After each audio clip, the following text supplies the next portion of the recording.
প্রিয় শিক্ষার্থী বন্ধুরা, আসসালামু আলাইকুম। আশা করি আপনারা সবাই ভালো আছেন। আজকে আমি 2026 এসএসসি গণিত নমুনা কোশ্চেন সম্পর্কে আলোচনা করব। এই নমুনা কোশ্চেনে কিভাবে থাকবে, পূর্বের যে নমুনা প্রশ্নগুলো ছিল বা প্রশ্ন প্যাটার্নটা ছিল তা পরিবর্তন করে নতুন প্যাটার্নে আমাদের রূপান্তরিত হয়েছে। আমাদের নতুন প্যাটার্ন কিভাবে আমাদের সজ্জায়িত থাকবে আমরা একটু কী করব দেখে নিব।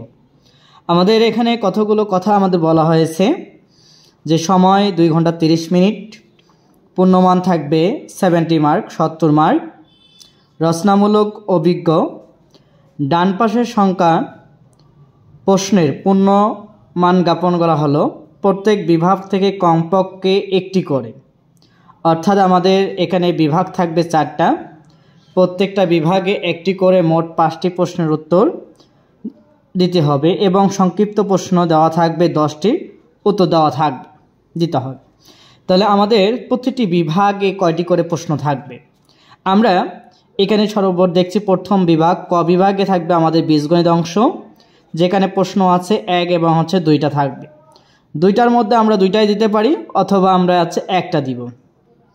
এরপরে 2 নম্বর বিভাগ যেটাকে খ বিভাগ বলা হয় সেটা থাকবে জ্যামিতি, এখানেও থাকবে 2টা কোশ্চেন, তার মধ্যে আমরা একটা দিব।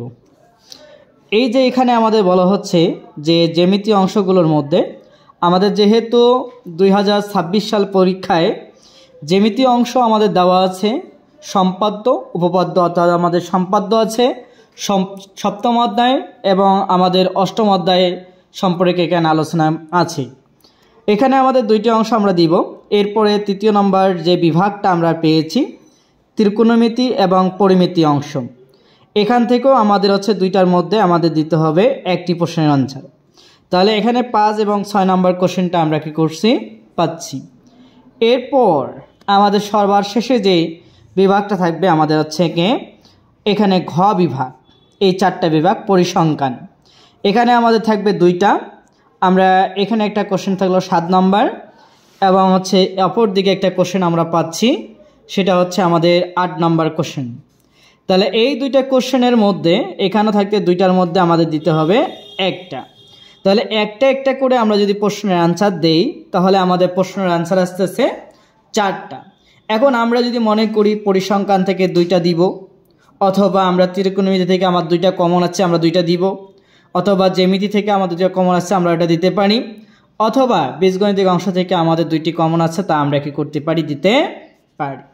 এখানে আমাদের 5টি প্রশ্নের অ্যান্সার দিতে পূর্ণমান থাকবে 50 মার্ক, একটাতে আমরা 10 মার্ক করে আমরা কি করব পাবো। এরপরের অংশ সংক্ষিপ্ত প্রশ্ন। আমাদের সংক্ষিপ্ত প্রশ্ন দেওয়া থাকবে 15টি, তার মধ্যে দিতে হবে 10টি। 10টির জন্য প্রতিটি মার্ক 2 মার্ক করে, এখানে মার্ক পাবো আমরা 20 মার্ক। তাহলে এখানে যদি আমরা 50 আর এখানে যদি 20 মার্ক পাই, মোটের ওপর হবে 70 মার্ক। তা পূর্বে আমাদের সৃজনশীল ছিল 60টা, আমাদের অ্যান্সার দিতে হতো আমাদের 60টা প্রশ্নের অ্যান্সার দিতে হতো 70 মার্ক। এবছর আমাদের প্রশ্ন থাকবে 8টা সৃজনশীল থাকবে, তার মধ্যে আমাদেরকে 5টা দিতে হবে, 4টা বিভাগ থেকে 4টা দিতে হবে, আর একটি কোশ্চেন যে কোনো বিভাগ থেকে আমাদের দিতে পারি আমরা। এরপর নেক্সট কাজ আমাদের এই সংক্ষিপ্ত প্রশ্নগুলো। আমাদের এই সংক্ষিপ্ত প্রশ্নগুলোর মধ্যে 1 থেকে 15টার মধ্যে আমাদের 10টা দিতে হবে, 10টার জন্য মার্ক থাকবে 20 মার্ক। তা আশা করি আমাদের এই যে 20 মার্ক এবং 50 মার্ক 70 মার্ক, আর আমাদের এমসিকিউ থাকবে 30টা, তার মধ্যে আমাদের 30টার অ্যান্সার দিতে হবে। 30টার জন্য সময় 30 মিনিট এবং পূর্ণমান 30। এখানে 70 এবং 30 এমসিকিউ অর্থাৎ লিখিত বা বহু নির্বাচনী আমাদের 30 মার্ক থাকবে। লিখিত পাচ্ছি আমরা 70 মার্ক আর বহু নির্বাচনী পাচ্ছি আমরা 30 মার্ক। টোটাল মার্ক আমাদের 100 মার্ক। আমরা এটা কি করব দিতে পারবো। এই 100-এর মধ্যে আমাদের 80 উঠলে আমাদের A+ আমরা মার্কটা পেয়ে যাব। এবং পরবর্তী সাবজেক্টগুলোর প্রশ্ন প্যাটার্ন সম্পর্কে জানার জন্য আমাদের চ্যানেলটিকে সাবস্ক্রাইব করে নোটিফিকেশন বাটন অল করে পাশে থাকবেন। আসসালামু আলাইকুম রহমতুল্লাহি ওয়া বারাকাতুহু।